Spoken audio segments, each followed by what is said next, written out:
আমাদের সংগ্রাম চলবেই চলবে। যারা ঘুষ খাও তারা ঘুষ না খাও, পায়খানার থেকে বালতি না সমানে খাও। আমরা বাঙালি জাতি স্বাধীনতা অর্জন করতে জানি, স্বাধীনতা রক্ষা করতে জানি। পাকিস্তান আর কোনদিন বাংলাদেশের মাটিতে পাও দিতে পারবে না। এতকালই পারে নাই, ব্রিটিশ গভর্নমেন্ট পারে নাই। আমি দমন হই না, বাংলা নয়। আসাম আমার, পশ্চিমবঙ্গ আমার, ত্রিপুরাও আমার। এগুলো ভারতের কবল থেকে মুক্ত করতে না পারলে বাংলাদেশের স্বাধীনতা ও মানচিত্র কখনোই পূর্ণতা পাবে না। কথাগুলো বলেছিলেন মজলুম জননেতা মাওলানা আব্দুল হামিদ খান ভাসানী। বিশ্ব ইতিহাসের একজন অবিসংবাদিত মহানায়ক মাওলানা আব্দুল হামিদ খান ভাসানী। একবার চীন থেকে ফিরতি পথে পাকিস্তানে নেমেছিলেন ভাসানী। মেয়র এক নাগরিক সংবর্ধনা দিয়েছিলেন ভাসানীকে। ভাসানীর মাথায় তালের টুপি আর পরনে লুঙ্গি। স্টেজে উঠলেন ভাষণ দিতে। ভাসানীর সুরত দেখে দর্শক শ্রোতাদের মধ্যে গুনগুন মন্তব্য, ইয়ে তো মিসকিন হ্যায়। কোরআন তেলাওয়াত দিয়ে ভাসানীর বক্তব্য শুরু হতেই ওই শ্রোতাদের কণ্ঠে আরেকটি মন্তব্য ভেসে এলো, ইয়ে তো মৌলানা হ্যায়।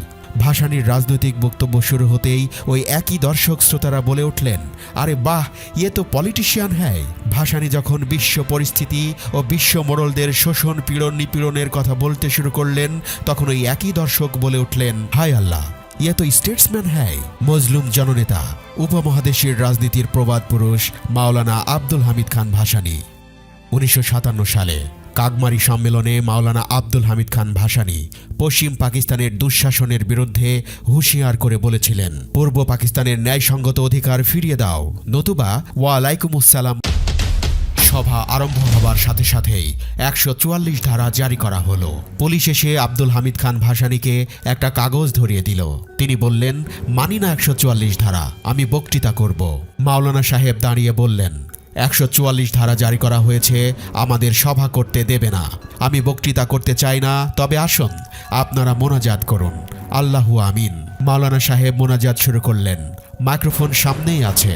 আধ ঘন্টা পর্যন্ত চিৎকার করে মোনাজাত করলেন, কিন্তু কিছুই বাকি রাখলেন না। যা বলার সবই বলে ফেললেন। পুলিশ অফিসার ও সেফাইরা হাত তুলে মোনাজাত করতে লাগলো। আধ ঘন্টা মোনাজাতে পুরো বক্তৃতা করে মাওলানা সাহেব সভা শেষ করলেন। পুলিশ ও মুসলিম লীগওয়ালারা পুরো বেয়াকুফ হয়ে গেল।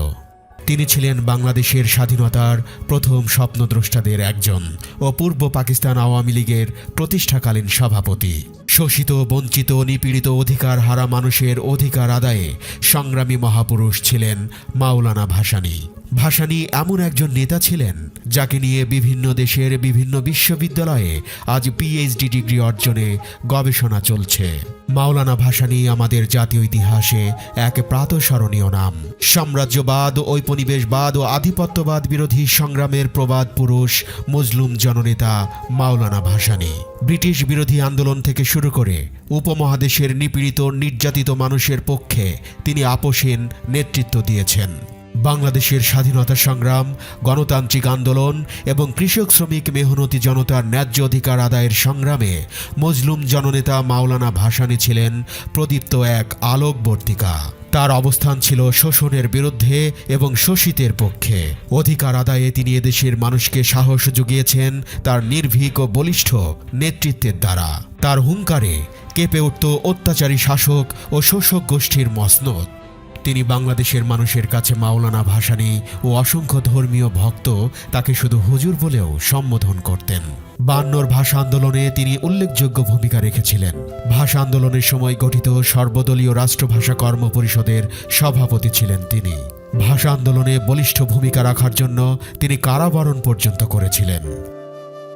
1954 সালে পাকিস্তান মুসলিম লীগের বিরুদ্ধে যুক্তফ্রন্ট গঠনে প্রধান নেতাদের মধ্যে অন্যতম তিনি, যে কারণে যুক্তফ্রন্টের নামকরণ করা হয়েছিল হক ভাসানী যুক্তফ্রন্ট। এই হক ছিলেন শেরে বাংলা একে ফজলুল হক। রাজনৈতিক জীবনের বেশিরভাগ সময় বামপন্থী রাজনীতি দ্বারা প্রভাবিত ছিলেন, যদিও তিনি একান্ত ধর্মপ্রাণ মুসলমান ছিলেন এবং 5 ওয়াক্ত নামাজ পড়তেন। স্বাধীন বাংলাদেশ প্রতিষ্ঠায় বিশেষ ভূমিকা পালন করেন। তিনি ছিলেন একজন দূরদর্শী নেতা এবং 50-এর দশকেই তিনি নিশ্চিত হয়েছিলেন যে পাকিস্তানের অংশ হিসেবে বাংলাদেশ একটি অচল রাষ্ট্র কাঠামো। 1957 সালের কাগমারি সম্মেলনে তিনি পাকিস্তানের পশ্চিমা শাসকদের ওয়ালাইকুমুসসালাম বলে সর্বপ্রথম পূর্ব পাকিস্তানের বিচ্ছিন্নতার ঐতিহাসিক ঘণ্টা বাজিয়েছিলেন। কাগমারি সম্মেলনে প্রদত্ত বক্তব্যে মাওলানা ভাসানী শেষ পর্যায়ে রেগে উঠে শহীদ সোহরাওয়ার্দীকে লক্ষ্য করে বলেছিলেন, শহীদ, তুমি আজ আমাকে পাক মার্কিন সামরিক চুক্তি সমর্থন করতে বলছো। তুমি যদি আমাকে বন্দুকের নলের সামনে দাঁড় করিয়ে জিজ্ঞাসা করো, আমি বলবো না।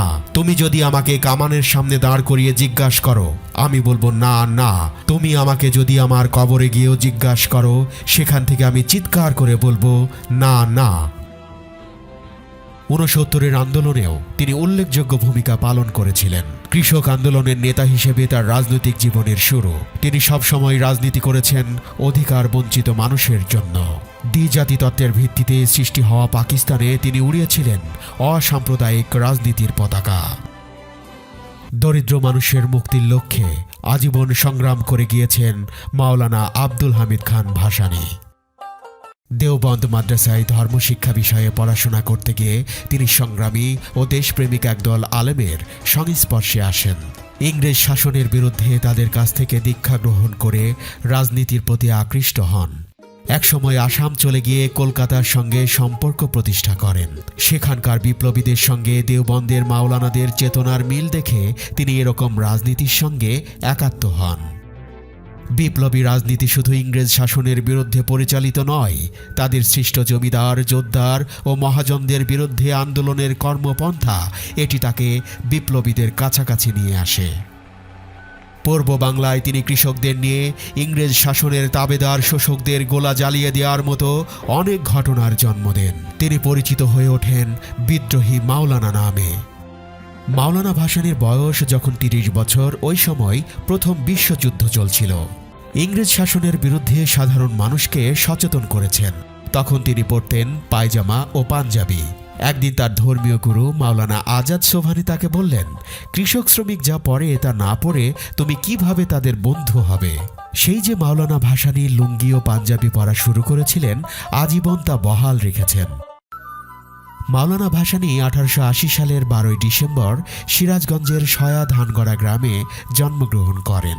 তার পিতা হাজী শারাফত আলী। হাজী শারাফত আলী ও বেগম শারাফত আলীর পরিবারে 4টি সন্তানের জন্ম হয়, একটি মেয়ে ও 3টি ছেলে। মোহাম্মদ আব্দুল হামিদ খান সবার ছোট। তার ডাকনাম ছিল চ্যাগা মিয়া।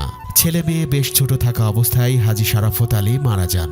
কিছুদিন পর এক মহামারীতে বেগম শারাফত ও 2 ছেলে আমির খান ও ইসমাইল খানও মারা যান। বেঁচে রইলেন বোন এবং ছোট ভাই আব্দুল হামিদ খান ওরফে চ্যাগা মিয়া। পিতৃহীন হামিদ প্রথমে কিছুদিন চাচা ইব্রাহিমের আশ্রয়ে থাকেন। ওই সময় ইরাকের এক আলেম ও ধর্মপ্রচারক প্রখ্যাত সুফি সৈয়দ নাসিরউদ্দিন আহমদ বগদাদি সিরাজগঞ্জে আসেন। হামিদ তার আশ্রয়ে কিছুদিন কাটান। এরপর প্রথম বিশ্বযুদ্ধের কিছুদিন পূর্বে 1893 সালে তিনি জয়পুরহাট জেলার পাঁচবিবি উপজেলার জমিদার শামসুদ্দিন আহমদ চৌধুরীর বাড়িতে যান। সেখানে তিনি মাদ্রাসার মোদাস্সেরের কাজ করেন এবং জমিদারের ছেলে মেয়েকে পড়ানোর দায়িত্ব নেন। 1897 সালে পীর সৈয়দ নাসিরউদ্দিনের সাথে আসাম গমন করেন। 1903 সালে আন্দোলনের সঙ্গে যুক্ত হন। ইসলামিক শিক্ষার উদ্দেশ্যে 1907-এ দেওবন্দ যান। 2 বছর সেখানে অধ্যয়ন করে আসামে ফিরে আসেন। 1917 সালে দেশবন্ধু চিত্তরঞ্জন দাস ময়মনসিংহ সফরে গেলে তার ভাষণ শুনে ভাসানী অনুপ্রাণিত হন। 1919 সালে কংগ্রেসে যোগদান করে অসহযোগ আন্দোলনে অংশগ্রহণ করে 10 মাস কারাদণ্ড ভোগ করেন। জেল থেকে ছাড়া পেয়ে 1921 সালে তিনি আলী ভ্রাতৃদ্বয় অর্থাৎ মাওলানা মোহাম্মদ আলী এবং শওকত আলীর ডাকে খেলাফত আন্দোলন এবং একই সাথে দেশবন্ধুর ডাকে অসহযোগ আন্দোলনে যোগদান করলেন। আবারও গ্রেপ্তার হলেন তিনি। এবার হলো 7 দিনের জেল। 1922 সালে উত্তরবঙ্গ ও আসামে ভয়াবহ বন্যা দেখা দেয়। বিপন্ন মানুষের সেবায় এগিয়ে আসেন ভাসানী। কলকাতা থেকে এলেন দেশবন্ধু চিত্তরঞ্জন দাস, নেতাজি সুভাষ বসু সহ আরও অনেকে। ভাসানী এইসব জাতীয় নেতার সাথে মানুষের সেবায় দিনরাত কাজ করতে লাগলেন। 1923 সালে দেশবন্ধু চিত্তরঞ্জন স্বরাজ্য পার্টি গঠন করলে ভাসানী সেই দল সংগঠিত করার ব্যাপারে ভূমিকা পালন করেন। 1925 সালে তিনি জয়পুরহাটের পাঁচবিবি উপজেলার জমিদার শামসুদ্দিন আহমদ চৌধুরীর মেয়ে আলেমা খাতুনকে বিয়ে করেন। মাওলানা ভাসানী লাইন প্রথা ও বাঙ্গাল খেদা আন্দোলনের বিরুদ্ধে প্রতিবাদ গড়ে তুলেছিলেন 1925 সালে। 1926 সালে তিনি তার সহধর্মিণী আলেমা খাতুনকে নিয়ে আসাম গমন করেন এবং আসামে প্রথম কৃষক প্রজা আন্দোলনের সূত্রপাত ঘটান। তখন সব জমিদার মিলে ইংরেজ গভর্নরকে দিয়ে মাওলানা ভাসানীকে অবাঞ্ছিত ব্যক্তি ঘোষণা করলেন। ভাসানীকে বাংলা থেকে বহিষ্কার আদেশ জারি করা হলো। অবশেষে ভাসানী সপরিবারে গিয়ে ঠাঁই নিলেন আসামের গহীন জঙ্গলে ঘাগমারা নামে এক জায়গায়। সাংগঠনিক কাজের জন্য মাঝে মাঝে কলকাতা বা অন্যান্য জায়গায় যেতে হলেও ভাসানী 1926 সাল থেকে 1947 সাল পর্যন্ত লাগাতারভাবে আসামেই ছিলেন। 1929 সালে আসামের ধুবড়ী জেলার ব্রহ্মপুত্র নদের ভাসানচরে প্রথম কৃষক সম্মেলনের আয়োজন করেন। এখান থেকেই তার নাম রাখা হয় ভাসানীর মাওলানা। এরপর থেকেই তার নামের শেষে যুক্ত হয় ভাসানী। তিনি 1929 সালে সিরাজগঞ্জের কাওয়াখোলা ময়দানে বঙ্গ আসাম প্রজা সম্মেলন আহ্বান করেন। এই সম্মেলনে প্রায় 3 লাখ লোকের সমাগম হয়েছিল। সম্মেলনের উদ্বোধন করেছিলেন হোসেন শহীদ সোহরাওয়ার্দী।